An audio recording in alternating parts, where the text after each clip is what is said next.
وتوكل على الحي الذي لا يموت وسبح بحمده وكفى به بذنوب عباده خبيرا.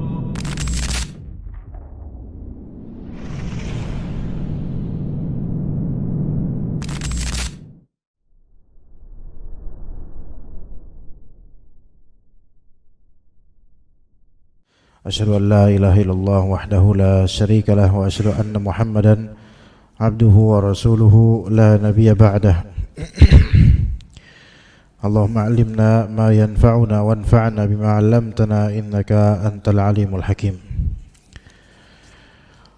Para ikhwan sekalian rahimani wa rahimakumullah, setelah sekian kali ana beruzur untuk mengisi kajian Ahad Maghrib, maka insyaallah kita mulai rutin lagi di Ahad Maghrib pekan kedua dan pekan keempat, minimal kita isi di pertengahan Rajab sampai akhir Sya'ban sebelum Ramadan di Ahad Maghrib pekan kedua dan pekan keempat, melanjutkan pengkajian kitab Meraih Keberkahan Ramadan karya Ustadz Yazid bin Abdul Qadir Jawas rahimahullah.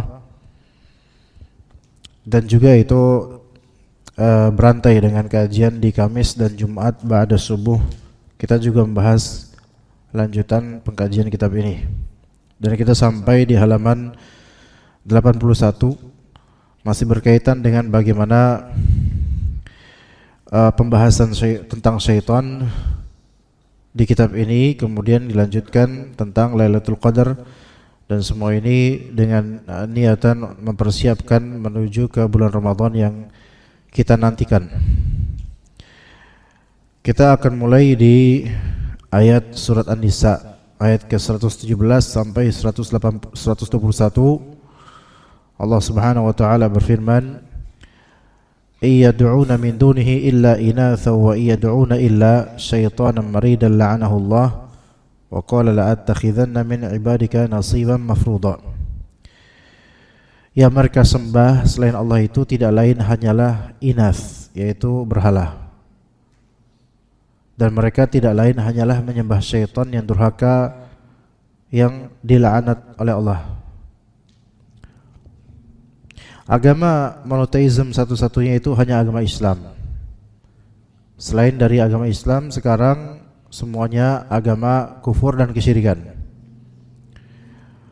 Meskipun itu misalnya Nasrani Ortodoks atau semisalnya mengklaim, misalnya, atau Protestan yang mengklaim tentang ketuhanan supremasinya Allah Ta'ala, tapi tetap mereka itu kalau berdoa juga bertawasul dengan Jesus, dan itu termasuk syirik, maka tidak disebut monoteism. Dahulu kala agama monoteism itu tentu dianut juga oleh para nabi dan rasul. Nabi Musa alaihissalam dan juga tentu Nabi Isa alaihissalam. Dan sejarahnya sebelum terjadinya atau sebelum adanya Nasrani, yang mereka kemudian banyak yang melenceng dari ajaran Nabi Isa,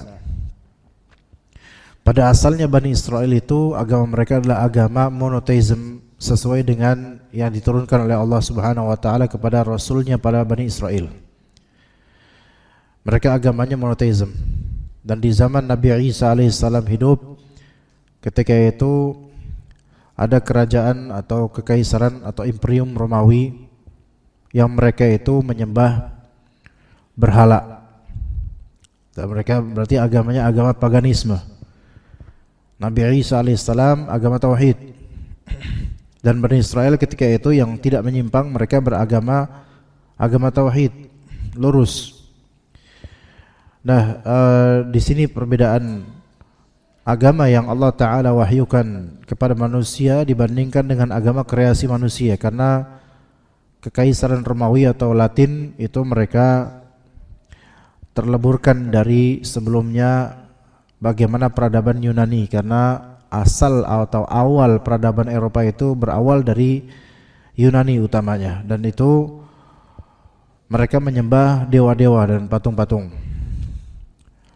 Kemudian Romawi pun begitu, dan sampai kemudian berinfluence pada banyak dari negara-negara Eropa sampai sekarang, negara-negara yang menganut paham Katolik, maka itu berasal dari Romawi. Oleh karena itu gereja mereka dipenuhi dengan patung-patung rata-rata, disebabkan influence dari Romawi. Dan mereka berkiblat juga pada Pope atau Paus di Italia, dan itu sangat Romawi, Vatikan. Dan negara Katolik terbesar di dunia itu Brazil, itu pun negara Latin dengan bahasa Portugis. Dan seluruh negara di Amerika Selatan, Chili, Kolombia, Argentina, Bolivia dan seterusnya, itu semua berbahasa Latin Spanyol, dan umumnya agamanya Katolik, dan itu paganisme rata-rata. Akan sebagian dari pendeta Nasrani itu mengakui bahwasanya agama yang mereka anut sekarang hakikatnya agama penyembahan berhala. Nah, di sini Allah Subhanahu wa taala mengatakan iyad'una illa inatha. Tidak ada yang mereka sembah selain Allah itu tidak lain hanyalah syaitan, hanya berhala. Inath di sini berhala yaitu syaitan. Dan wa iyad'una illa syaitanan maridan la'anahullah. Tidak lain mereka itu hanya menyembah syaitan yang durhaka. Jadi hakikatnya mereka menyembah syaitan.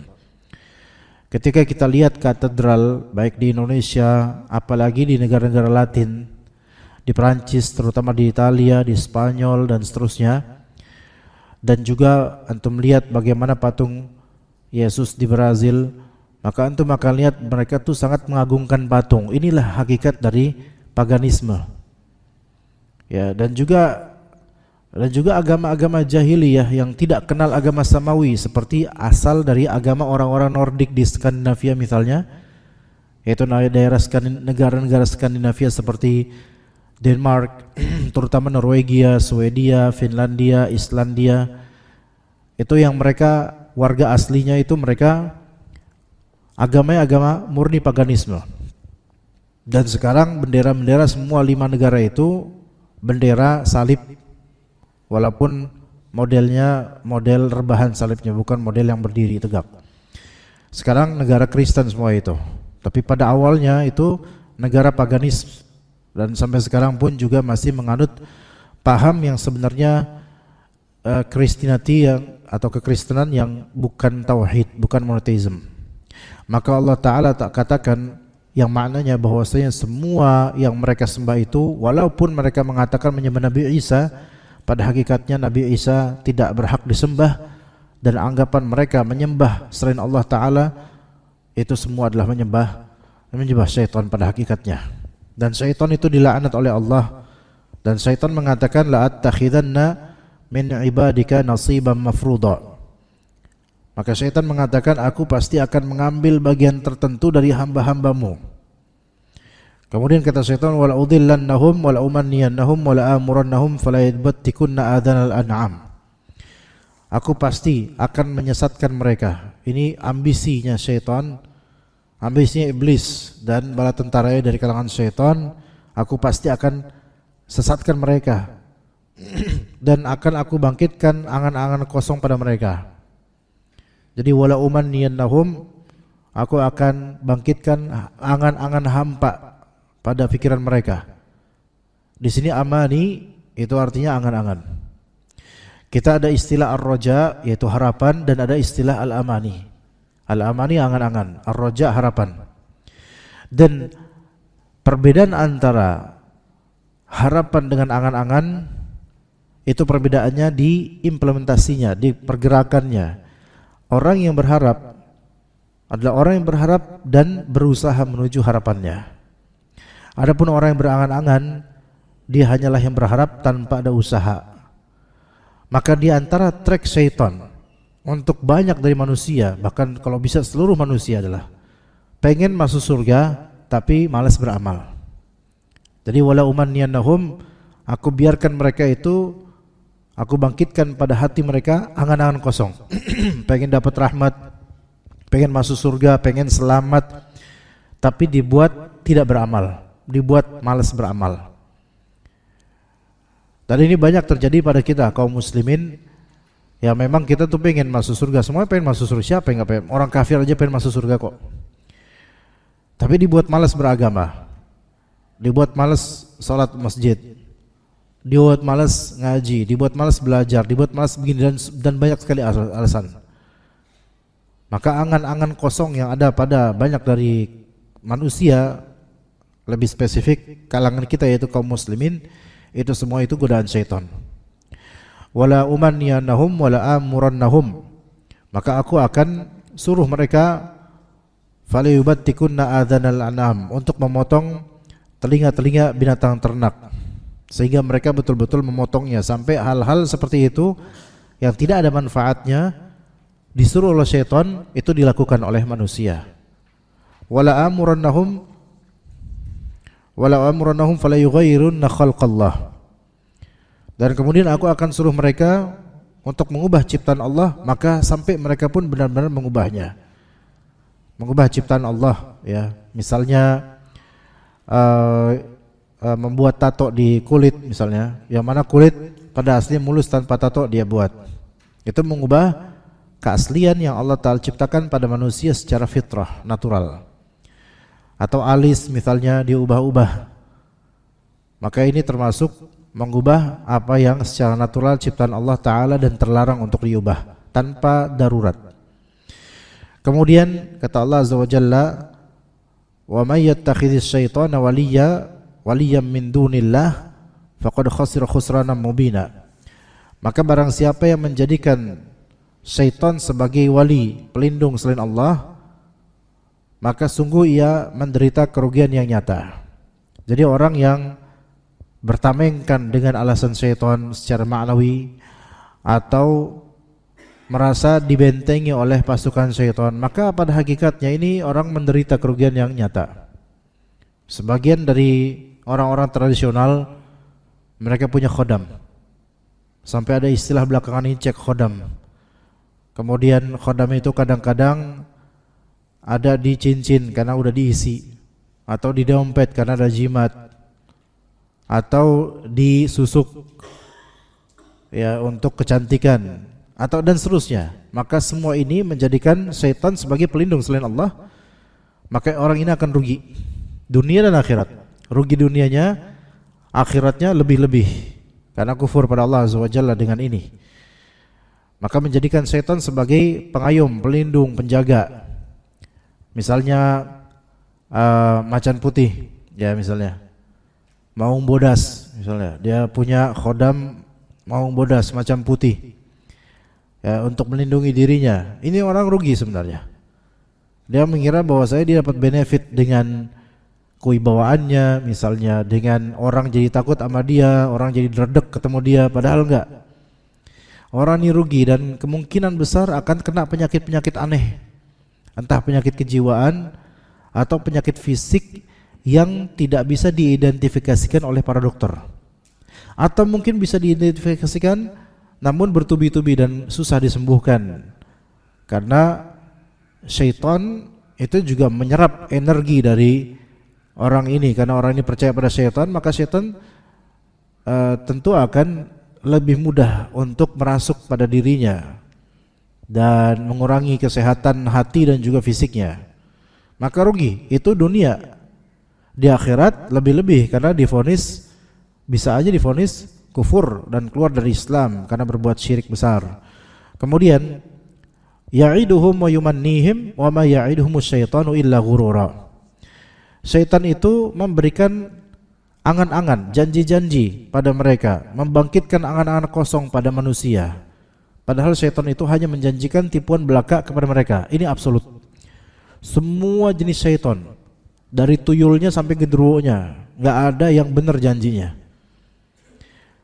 Termasuk anak-anak kecil yang indigo dan punya teman jin. Ya, beberapa anak kecil itu memang sebagiannya ini bukan pemberian karunia, bukan. Sebagian bisa melihat sesuatu yang tidak bisa dilihat orang umumnya. Ya, indigo. Terus orang tuanya nganggap ini adalah karunia dari Tuhan. Bukan karunia, ini kekurangan. Ini orang kekurangan. Lama-lama bisa jadi ODGJ dia. Melihat temannya matanya merah, anak kecil juga misalnya, dan ada keluarganya dan seterusnya dari alam gaib. Maka ini semua adalah bisikan syaitan, dan jangan dikira dengan kesaktian ini kemudian bisa memprediksikan masa depan, kemudian bisa melihat orang dengan khadamnya dan seterusnya. Ini sama sekali bukan karunia, melainkan akan ada harga yang harus dibayar pada waktunya. Dikiranya bahwasanya dengan memiliki hal-hal seperti ini atau membiarkan anak itu punya teman gaib seperti ini, itu fine-fine aja sampai dewasa. Enggak.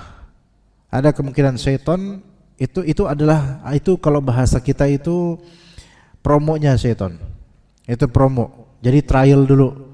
Dikasih uji coba, dienakin dulu, nanti pada waktunya diajak ke kesyirikan karena udah jadi teman lama, mau-mau aja. Akhirnya bergantung pada syaitan, bergantung pada jin yang biasa dia lihat atau biasa bersamanya. Akhirnya syirik tanpa sadar.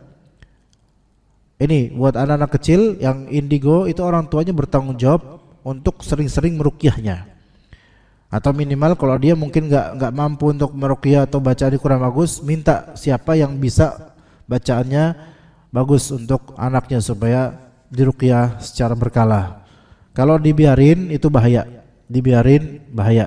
karena syaitan itu nggak pernah memberikan kebaikan begitu saja. Pada awalnya kerasa kadang-kadang baik, tapi nanti pada waktunya secara halus karena udah seolah-olah dikasih baik sama syaitan, sama jin, manusia terpedaya dan dianggap ini semua baik, akhirnya dijerumuskan ke kesesatan, kekufuran, kesyirikan, klinik dan semisalnya.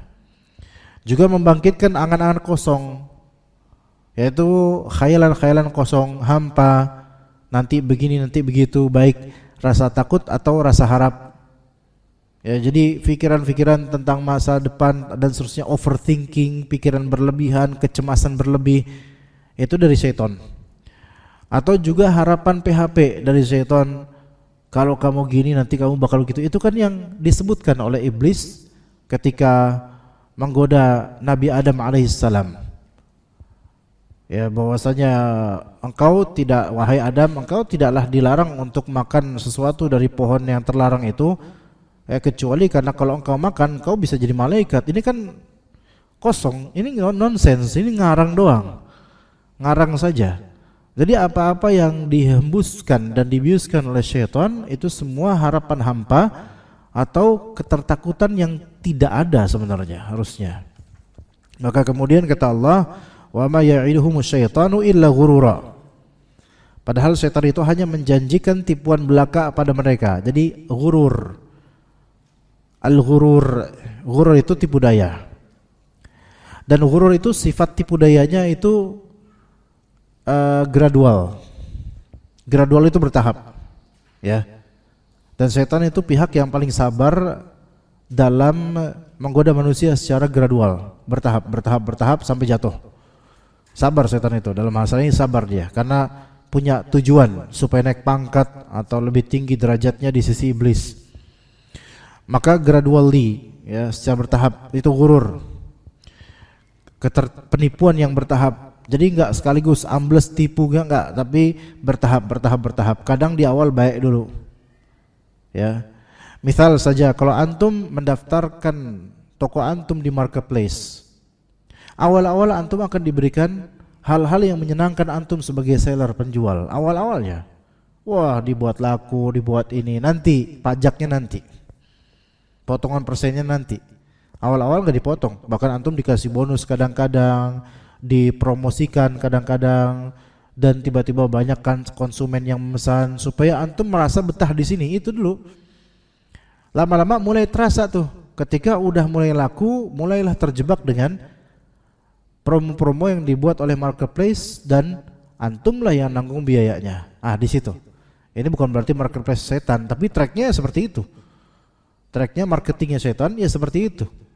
Ya, jadi itu namanya ghurur, membuat orang tuh terpedaya dulu, terpana sampai dia udah nggak bisa keluar dari jerat-jerat itu, maka ya mau nggak mau dia akan terbawa terus, kecuali yang Allah Ta'ala berikan hidayah. Ulaika ma'wahum jahannam wa la yajiduna anha mahisa. Mereka yang terpedaya itu tempatnya di neraka jahanam, dan mereka tidak akan mendapat tempat lain untuk lari darinya. Oleh karena itu Allah Azza wa Jalla telah pernah memperingatkan para hambanya agar tidak mengikuti khutuwat asyaiton, yaitu langkah-langkah syaitan. Allah Subhanahu wa taala berfirman di surat Al-Baqarah ayat ke-168, "Ya ayyuhan nas, kulu mimma fil ardi halalan thayyiba wa la tattabi'u khutuwatis syaitan, innahu lakum aduwwum mubin." Wahai sekalian manusia, kulu mimma fil ardi halalan thayyiba. Makanlah yang halal lagi baik dari apa saja yang terdapat di bumi. Makanlah yang halal lagi baik dari apa saja yang terdapat di bumi. Ini perintah dari Allah menunjukkan jangan makan yang selain itu. Halal, thayyib, dua sifat. Apakah dua sifat ini selalu melekat atau dua sifat ini sifat yang berbeda? Maksudnya begini, halalan thayyiban itu seringkali kita dengar, ya memang dari ayat. Apakah ini melazimkan segala yang halal pasti thayyib, atau halal ada spek sendiri, thayyib ada spek sendiri, yang kadang-kadang emang itu halal dan thayyib, kadang-kadang itu halal tapi tidak thayyib. Thayyib itu baik, fine, good. Jawabannya wallahu alam, boleh jadi halal kadang-kadang tidak thayyib bagi seseorang. Halal tapi kadang-kadang tidak thayyib bagi seseorang. Entah karena alerginya, entah karena enggak biasa buat dia. Sebagaimana Nabi SAW itu dari suku Quraisy. Beliau SAW enggak biasa makan daging dob yang ada di padang pasir. Khalid bin Al-Walid dari Bani Makhzum itu terbiasa makan daging dob. Sukunya biasa makan daging dob. Ketika bibinya Khalid bin Al-Walid atau keluarganya memasak daging dob itu kadal gurun, ya. Jadi bukan kadal, dia kayak biawak yang dikali-kali, tapi bukan biawak. Bentuknya mirip, cuman bukan biawak. Dia binatang gurun, ya. Nah itu biasa tuh dimakan sama keluarganya Khalid bin Walid dan lainnya. Ketika disuguhkan Rasulullah SAW enggak makan. Maka ditanya, ya Rasulullah apa ini haram atau gimana? Rasulullah enggak haram, tetapi orang saya ini, yaitu orang kami, ya kalau orang Sumatera bilang orang kami, ya orang keluarga kami, suku kami enggak biasa makan seperti ini. Nah, ini halal enggak? Halal, tapi enggak fine buat kebiasaan kita. Gitu loh. Nah, ini maksud dari kadang ada yang halal tapi enggak sesuai dengan selera atau mungkin tidak cocok, ya ada yang seperti itu. Ada sebagian orang tidak suka susu misalnya, itu halal tapi enggak baik buat dia karena dia mungkin alergi atau dia bakal muntah makan itu, tapi itu tetap halal ya. Nah tapi sebagian ulama mengatakan enggak, dua predikat ini melekat pada semuanya yang halal. Segala yang halal pasti thayyib.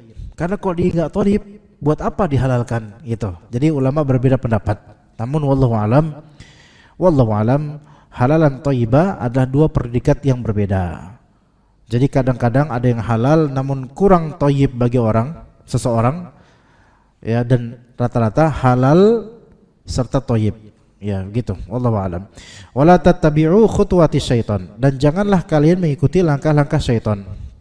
Janganlah kalian mengikuti langkah-langkah syaitan. Tapi apa korelasi antara perintah makan makanan halal dan thayyib dengan jangan ikuti langkah-langkah syaitan? Kalau kita refleksikan di kehidupan sekarang, kita dapatkan rata-rata orang itu dalam bekerja, bermuamalah, mencari nafkah, nyari duit, penghasilan, ma'isyah, itu kerap kali mudah dipengaruhi oleh bisikan-bisikan syaitan, enggak peduli halal haram. Ya. Karena apa? Tuntutan keluarga, tuntutan biaya di sini semua dihabek aja lah. Enggak peduli halal haram, enggak mikir, enggak mau belajar halal haram, yang penting dapat duit dah. Nah gitu. Demi apa? Supaya bisa makan. Itu dia, supaya bisa makan. Media-media misalnya meliput berita ini berita itu, yang itu menyesatkan, misinformation, misleading. kepada banyak manusia, orang tertipu dan terbaik dengan berita-berita yang dibuat. Demi apa coba? Karena ada order dari atasan dan dapat bonus insentif dari itu, supaya membuat berita yang mengalihkan orang lain atau berita palsu. Maka ini kan haram. Demi apa ini? Demi supaya bisa makan, inti makan. Nah sekarang banyak orang ikut jejak syaitan supaya bisa makan. Kemudian di media sosial, Instagram, TikTok, dan banyak lagi platform lainnya, yang banyak akun-akun konten kreator sekarang nggak peduli halal haram, nggak peduli kontennya itu membodohkan atau membuat orang tuh bodoh. Banyak sekarang itu nggak peduli kok itu tuh haram penghasilannya, dengan membuat orang makin bodoh dengan tarian, jogetan, dan tipuan-tipuan dan seterusnya, sehingga orang-orang tuh menghabiskan waktu dengan kebodohan-kebodohan itu nggak peduli orang-orang ini. Demi apa? Demi dapat cuan dari itu semua. Maka inilah pelanggaran terhadap wala tattabi'u khutuwati syaitan. Justru mengikuti langkah-langkah syaitan. Dari situ dapat cuan, dan dari cuan tersebut dia pun belanja buat makan, dan makan tersebut yang aslinya secara zat itu halal menjadi haram karena sebab dapatnya duit itu haram. Jadi makanannya halal secara zat, tapi uangnya haram. Maka untuk orang ini ya haram juga tuh makanan, bukan karena zat makanannya, tapi sebab mendapatkan uang itu haram. Ya begitu. Innahu lakum aduwwum mubin. Sesungguhnya syaitan itu adalah musuh yang nyata bagimu. Taib, kita bertanya, di sini adu musuh, mubin nyata. Kan ini tentang syaitan. Syaitan ini maksud dari kalangan jin. Kan kita tahu jin itu gaib, nyatanya di mana gitu. Nah di sini penting untuk kita pahami. Syaitan dari kalangan jin itu gaib, nggak kelihatan. Tapi kok Allah bilang mubin itu nyata. Maka kita katakan di sini nyata bagi orang beriman, nyata bagi orang berilmu, nyata bagi orang yang sadar, nyata bagi orang yang mau percaya ayat-ayat Allah Azza wa Jalla. Adapun bagi orang yang gak beriman, itu setan malah jadi teman. Ya dukun-dukun misalnya, bahkan mereka asli orang Islam tadinya, tapi gak percaya sama agama Allah, jadinya setan jadi teman. Bagi orang beriman, jelas banget setan itu adalah musuh. Kejelasan tersebut bukan dari pandangan mata, tapi kejelasan tersebut dari segi iman kita terhadap Allah dan juga ilmu kita tentang agama ini. Jelas banget. Adapun kalau kita nggak percaya agama Allah, kita nggak punya ilmu, maka bisikan-bisikan syaitan dan permusuhan mereka itu nggak tampak di kita. Tapi kalau kita beriman pada Allah, kemudian mengilmui agama Allah, maka sangat jelas permusuhan syaitan itu sangat jelas. Ini maksud dari syaitan itu musuh yang nyata bagimu. Allah Ta'ala berfirman di surat Fatir ayat ke-6, Inna syaitana lakum adu fattakhidhuhu aduwa. Sungguh syaitan itu musuh bagimu, maka perlakukanlah ia sebagai musuh. Syaitan dari kalangan jin itu musuh, maka perlakukan sebagai musuh, bukan malah dijadikan khadam. Aneh. Khadam itu dari bahasa Arab, artinya pembantu, khadim. Kayak misalnya kita punya PRT, pembantu rumah tangga, ini khadim, khadimah. Ya. Lafal di Indonesia ada asli kata di KBBI misalnya khidmat. Khidmat itu asal maknanya dari kata khidmah, yaitu artinya assist. Ya. Nggak tahu di kita khidmat jadinya khusyuk, padahal khidmat itu bukan khusyuk. Khidmat itu assist. Pembantu, asisten. Sekarang ada orang punya asisten jin. Ini kayak nggak ada manusia lain gitu yang bisa asisten buat dia, nggak bisa manage hidupan dia gitu, jin gitu loh. Asistennya jin. Jadi punya khadam di situ. Yang Allah suruh ini setan musuh, jangan dijadikan teman, tapi malah dijadikan bukan teman doang, yang mengasis dia, membantu dia. Ini kebalik banget ini. Kebalik. Makanya orang-orang yang punya khadam itu kadang-kadang halunya luar biasa itu. Ngelihat ini, ngelihat itu, ngapain coba, ya kan? Jadi membuat apa? Akalnya itu seolah-olah turun derajatnya gara-gara penghadaman ini. Innama yad'u hizbahu liyakunu min ashabis sa'ir. Sesungguhnya syaitan itu hanya mengajak golongannya agar mereka menjadi penghuni neraka yang apinya menyala-nyala. Semua dari syaitan dari kalangan jin itu goalnya cuma satu, menjerumuskan manusia supaya masuk neraka, itu aja. Tapi kronologi dan alasan itu variatif banget.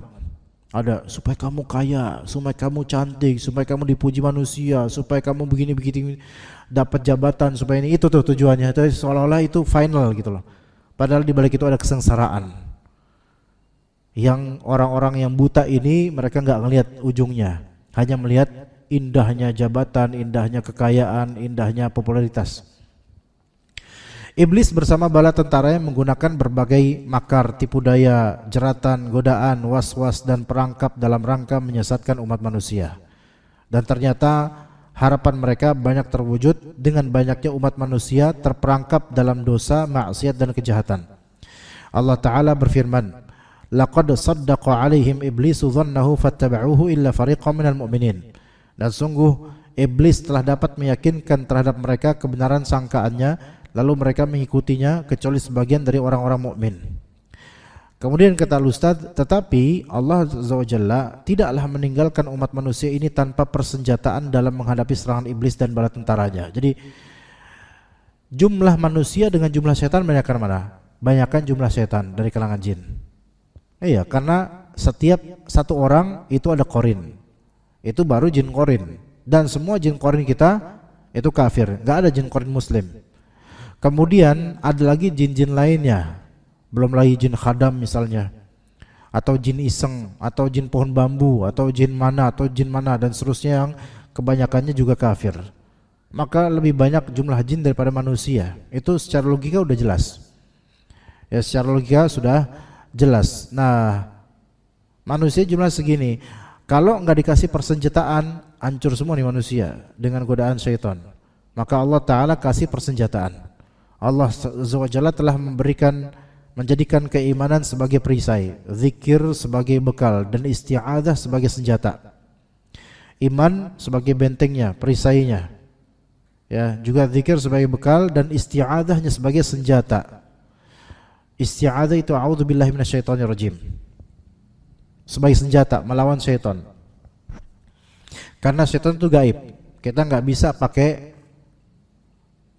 cemeti atau pakai rotan atau pakai apa, nggak bisa kita lawan itu. Karena gaib, nggak kelihatan. Dan bisikannya mungkin nggak kedengaran di telinga, tapi kerasa di hati dan di niatan. Jadi mengusirnya itu dengan a'udzubillahi minasyaitonirrajim. Dan juga dengan bismillahirrahmanirrahim. Jadi mengusir syaitan itu dengan meminta tolong pada Allah. Mengusir syaitan itu dengan meminta tolong pada Allah Azza wa Jalla. Allah Azza wa Jalla juga telah menyingkap rencana-rencana syaitan dan berbagai metodenya.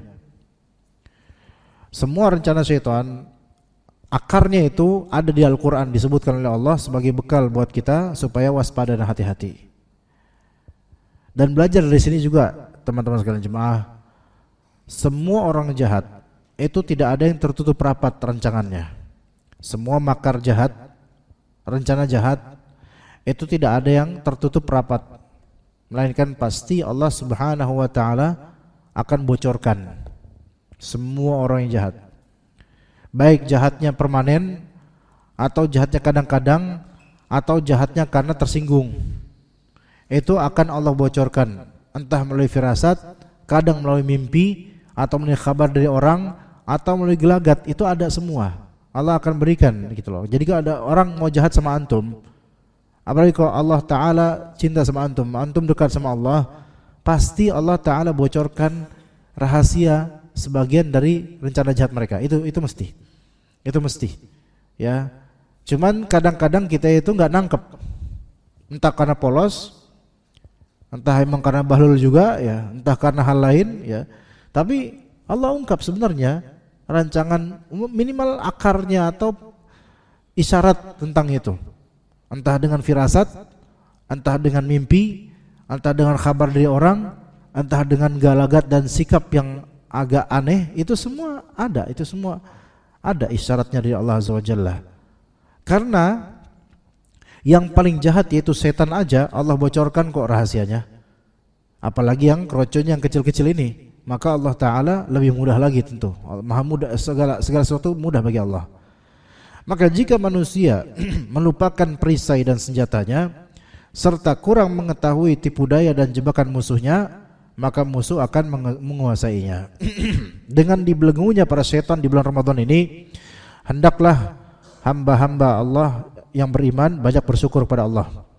Sungguh Allah Ta'ala tidak akan membiarkan setan menguasai seorang hamba sampai hamba itu sendiri yang membuatkan jalan untuk setan, yaitu dengan mentaati setan atau menghamba padanya, sehingga setan pun menguasai dan menindasnya. Asalnya manusia itu terlindungi dari setan. Asalnya manusia itu setan tidak bisa masuk padanya. Asalnya. Buktinya apa?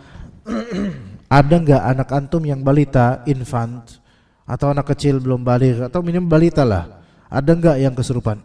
Bukan anak antum. Ada enggak anak manusia yang masih balita, under 5 years, di bawah 5 tahun, ada enggak yang kesurupan? Enggak ada. Tapi kena gangguan setan, ya iya pastilah. Ada yang kena gangguan setan.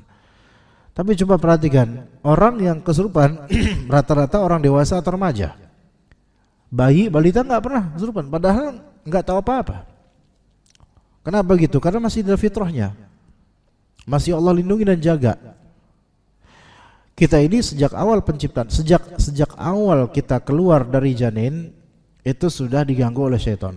Nabi SAW sebutkan itu. Manusia, bayi ngebrojol, lahir, keluar dari rahim ibunya rata-rata nangis.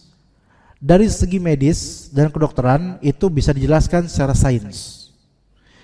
Ya, dari segi kedokteran bisa dijelaskan secara sains. Tapi dari segi agama dan akidah itu sudah Rasulullah SAW jelaskan. Karena itu ditusuk oleh syaitan, diganggu oleh syaitan. Ingat, syaitan dari sejak kita masih bayi aja hasadnya itu ke manusia udah ada gitu loh, gangguin manusia. Tapi kesurupan enggak tuh bayi? Enggak kesurupan. Maksimal apa? Dia nangis, maksimal nangis. Dan itu yang bisa dilakukan. Tapi setan enggak masuk ke tubuhnya, enggak masuk. Anak-anak kecil misalnya kena ain, ya, bahkan ada yang mau nyantet misalnya, minimal nangis, maksimal nangis, enggak bisa sampai kesurupan. Setan enggak bisa masuk, padahal lemah aslinya. Tapi Allah jaga, gitu loh, Allah jaga. Maka asalnya manusia itu tidak bisa dikuasai oleh setan. Maksudnya fisiknya, seluruh tubuhnya didalangi oleh setan, asalnya enggak bisa. Namun manusia inilah kemudian ketika dia punya kemampuan, punya ilmu, bisa bicara, bisa ngomong, bisa paham, bisa berakting, mulai disitulah manusia itu bisa mulai digondol sama setan, gitu ya. Nah, digondol maksudnya dikuasain setan, bukan digondol diculik. Kalau digondol diculik, baik juga ada yang diculik, bisa. Tapi Allah jaga insyaallah ya. Maka kalau kita lihat, kenapa semua orang suka sama bayi? Semua orang suka sama bayi. Mau dia kulit hitam kek, mau kulit putih, merah, semua orang suka sama bayi. Kenapa? Karena belum bisa pura-pura tuh bayi. Balita belum bisa pura-pura, masih apa adanya dia. Tapi ketika udah gede, udah kayak antum, kayak kita nih, udah isi pura-pura doang. Makanya gampang kesurupan, bisa kesurupan. Banyak setannya soal pikiran banyak setannya. Pura-pura, belaga pilon, belaga nggak dengar azan, belaga ini, belaga itu dan seterusnya kita. Makanya setan mudah kemudian membisikkan. Jadi kerap kali kitalah yang membuka jalan setan untuk menguasai pikiran kita atau jasad kita. Setan yang membuka itu. Dan begitu juga untuk perempuan. Nisbat atau ratio kesurupan jauh lebih banyak perempuan dibandingkan laki-laki. Jauh lebih banyak perempuan dibandingkan laki-laki. Karena perempuan di sini emosionalnya seringkali lemah. Emotional intelligence-nya seringkali lemah. Dan pasrah sehingga setan bisa masuk. Setan bisa masuk. Nah, di sini jemaah sekalian, jadi asalnya Allah tidak akan membiarkan setan menguasai hamba ini. Sampai hamba itu sendiri yang membuatkan jalan untuk setan. Ya. Ya dia main apa tuh? Jelangkung lah. Yang tadi enggak pernah main setan-setanan, mulai main jelangkung lah di kuburan, kan jadi masalah nih orang. Tadi enggak ada urusan sama jin, mulai pakai jimat, nyari masalah nih orang. Yang tadi nggak bisa ngelihat dengan mata batin, mulai ke cemur sewu Lawang Sewu misalnya, kemudian minta sama kuncen sana supaya dibukain mata batin, nyari masalah ini orang. Yang tadinya Allah tutup dia dari penguasaan setan, gara-gara dia cemplung di masalah itu, mulai kemudian atau melakukan ritual-ritual, mau jadi pendekar lah, atau melakukan baca ayat kursi 1000 kali lah, atau tahlilan 20.000 kali lah dalam satu majelis. Hal-hal yang nggak ada syariatnya. Akhirnya kemudian ya udah, setan kemudian menyukai hal ini karena ini pakai topeng agama tapi nggak ada syariatnya. Akhirnya setan suka. Dia ngasih jalan. Apalagi dunia perdukunan misalnya, ngasih jalan itu. Jadi setan pun bisa menguasai dan menindasnya. Maka barang siapa yang mendapatkan kebaikan, hendaklah ia memuji Allah. Siapa yang dijaga dari hal-hal ini, maka bersyukur kepada Allah Azza wa Jalla. Karena sebagian orang yang sudah terjerat dalam perkara seperti ini susah keluarnya. Apalagi kalau dia sudah buka praktek perdukunan, susah keluarnya itu. Setannya nggak mau keluar, setannya mau nyari tumbal, kemudian nggak mau keluar karena loyalitas setan terhadap keburukan itu sudah teruji. Setan itu kalau udah loyal pada keburukan itu jangan ditanya deh, mereka loyal banget. Dan barang siapa yang mendapatkan selain itu, yaitu bukan kebaikan, maka janganlah ia mencela siapapun kecuali dirinya sendiri. Itu mukaddimah untuk kajian ini jemaah sekalian.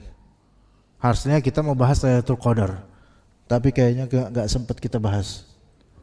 3 menit lagi. Gimana dong jemaah? Ada pertanyaan gak di sini jemaah sekalian? Gak ada pertanyaan?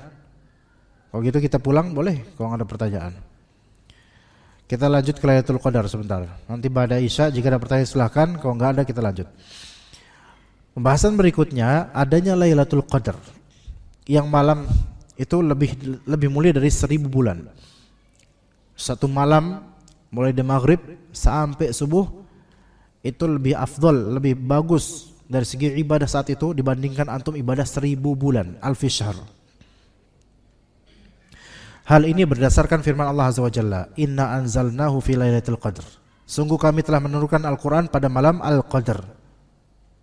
Inilah yang disebut, kalau disebut malam nuzulul Quran, malam turunnya Quran, ya malam Lailatul Qadar. Dan itu bisa 21, 23, 25, 27, 29. Enggak pasti di 27, enggak pasti di 25. Malam turunnya Al-Quran. Wa ma adraka ma Lailatul Qadr. Apa yang kamu tahu tentang Lailatul Qadr itu? Lailatul Qadri khairum min alfi syahr. Lailatul Qadar lebih baik dari 1000 bulan. Tanazzalul malaikatu warruhu fiha biizni rabbihim min kulli amr. Pada malam itu turun para malaikat bersama ruh, yaitu malaikat Jibril. Biizni rabbihim, dengan izin Rabb mereka, min kulli amr, untuk mengatur semua urusan. Ini yang disebut oleh sebagian ulama yaitu takdir.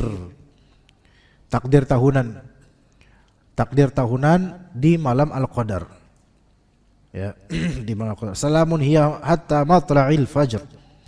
Sejahteralah malam itu sampai terbitnya fajar, yaitu fajar shadiq di waktu subuh. Sejumlah ulama menerangkan bahwa Al-Qadar berarti kemuliaan, asy-syaraf. Sebagaimana dikatakan fulanun dzu qadrin 'azimin atau dzu qadrin kabir. Fulan memiliki kadar yang agung atau kadar yang besar. Kadar di sini maknanya kemuliaan. Jadi sebagian menafsirkan atau menerjemahkan Lailatul Qadar artinya malam kemuliaan. Namun ulama lainnya mengambil dari pemaknaan bahasa versi lain. Para ulama lainnya menerangkan bahwa Al-Qadar maksudnya takdir. Sebab pada malam itu ditetapkan takdir segala sesuatunya selama setahun. Ini disebut takdir sanawi, yaitu takdir tahunan. Dan ini dalilnya di surat Ad-Dukhan. Nanti kita teruskan setelah adzan insyaallah taala.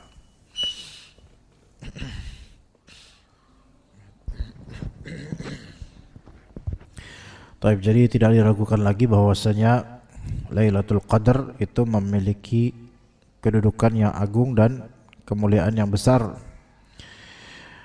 Juga pada saat itu juga ditetapkan takdir selama setahun sebagaimana disebutkan di surat Ad-Dukhan. Inna anzalnahu fi lailatin mubarakah inna kunna munzirin fiha yufraqu kullu amrin hakim. Sesungguhnya kami menurunkannya, yaitu Al-Quran, pada malam yang diberkahi. Maksudnya malam Al-Qadr. Sungguh kamilah yang memberi peringatan. Pada malam itu dijelaskan segala urusan yang penuh hikmah. Ya, berarti ini penetapan takdir di selama setahun. Ini yang disebut takdir sanawi. Penetapan kehidupan, penetapan kematian, pembagian rezeki dan selain itu dalam tahun itu. Dan ini takdir seperti ini dalam setahun untuk seluruh makhluk dalam setahun ke depannya yang masih mungkin untuk berubah. Di takdir sanawi ini masih mungkin untuk berubah dengan sebab. Pertama, bisa saja rahmat Allah atau kemarahan Allah bisa. Atau bisa berubah dengan amal soleh, atau bisa berubah dengan doa, atau bisa berubah dengan silaturahim dan seterusnya. Ya, jadi takdir sanawi itu bisa berubah. Dan semua perubahan itu ada di takdir lauh mahfuz. Karena yang tidak bisa diubah itu adalah apa-apa yang di lauh mahfuz. Seperti itu. Ada pertanyaan enggak jemaah sampai sini? Enggak ada? Jelas semua? Tapi dari awal Anda jelasin sampai akhir antum dengerin ya? Ya alhamdulillah. Oke, kemudian Lailatul Qadar memiliki sejumlah fadilah, kemuliaan. Yaitu sebagai berikut. Pertama, Lailatul Qadar adalah waktu diturunkannya Al-Quran. Sahabat yaitu Ibnu Abbas radhiyallahu anhu dan lainnya dari sahabat mengatakan, Allah menurunkan Al-Quran secara utuh sekaligus dari Lauhul Mahfuz ke Baitul Izzah. Ada namanya Baitul Izzah, itu ada di langit dunia, ada di langit pertama. Dari langit kan ada 7 lapis, 1, 2, 3, 4, 5, 6, 7. Langit yang paling rendah itu langit dunia. Dan awan itu belum langit, bukan langit pertama awan itu. Langit pertama masih jauh, nggak bisa kita sampai. Jadi di langit pertama itu ada Baitul Izzah namanya, rumah kemuliaan. Nah, Al-Quran Allah Ta'ala turunkan secara utuh, komplit, sekaligus ke langit pertama, ke Baitul Izzah dulu. Nah, dari Baitul Izzah itu kemudian ya, jadi dari Lauhul Mahfuz ke Baitul Izzah itu pada bulan Ramadan, pada malam Al-Qadar ini. Dahulu kala. Kemudian dari Baitul Izzah Allah turunkan Al-Quran tersebut kepada Rasulullah secara terpisah, secara gradual, secara perlahan, secara bertahap, sesuai dengan kejadian-kejadian yang terjadi selama 23 tahun kepengutusan Rasulullah SAW. Begitu, itu kronologinya seperti itu. Maka kalau ditanya, katanya Al-Quran turunnya itu sering. Kadang Nabi dapat wahyu, besoknya dapat lagi, tapi katanya Al-Quran turun di malam Al-Qadar. Itu gimana? Maka ini jawabannya, yaitu Al-Quran dari Lauh Mahfuz, catatan takdir komplit seluruhnya, itu juga ada di situ apa yang telah Allah tuturkan dari Al-Quran. Maka Allah Ta'ala turunkan dari Lauh Mahfuz ke Baitul Izzah. Baitul Izzah di mana? Di langit pertama. Ayat itu disebut dengan As-sama ad-dunya, yaitu langit duniawi. Ya, walaqad zayyana as-sama ad-dunya bimasabih. Kami telah menghiasi langit dunia, langit rendah, karena dunia artinya terendah. Bimasabih, dengan penerang-penerang, meteor dan semisalnya. Nah, di situ Baitul Izzah, tapi itu gaib bagi kita. Kita enggak bakal sampai situ, enggak bakal sampai. Nah, itu dari Baitul Izzah secara gradual berangsur turun ayat per ayat atau surat per surat atau serpihan-serpihan ayat ke Rasulullah SAW sesuai dengan kejadian-kejadian di saat itu. Adapun sekarang sudah tidak ada lagi yang turun, sudah selesai, komplit, Al-Quran sudah lengkap.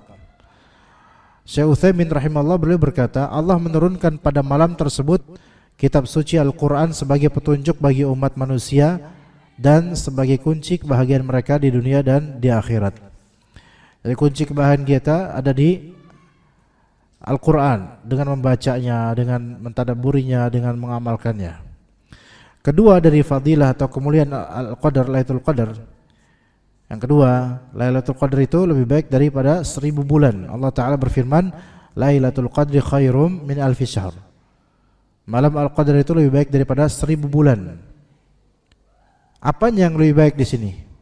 Yaitu amalnya, beramalnya di saat itu. Kata Al-Imam Ibrahim An-Nakhai, beliau berkata, amalan pada malam Al-Qadar lebih baik daripada amalan selama 1000 bulan. Mujahid, Qatadah dan ulama lainnya mereka berpendapat bahwa yang dimaksud dengan lebih baik dari 1000 bulan adalah salat dan amalan pada malam itu. Itu lebih baik daripada salat dan puasa di 1000 bulan yang tidak terdapat pada Lailatul Qadar. Jadi antum ngaji misalnya di masjid pada malam Al-Qadar, ngaji antum di masjid saat malam Al-Qadar itu lebih afdol daripada antum selama 1000 bulan kapanpun ngaji di 1000 bulan lainnya. Gitu loh, subhanallah. Berarti ini apa ya, mahal dan waktunya sempit, cuman satu malam doang. Selain waktunya sempit, tidak absolut. Malam yang 21, 23, 25, 26, 27 atau 29. Enggak ada yang absolut. Ya Allah yang lebih tahu. Allah yang lebih tahu. Kita digaibkan supaya kita mengejar, supaya kita enggak bermanja-manja.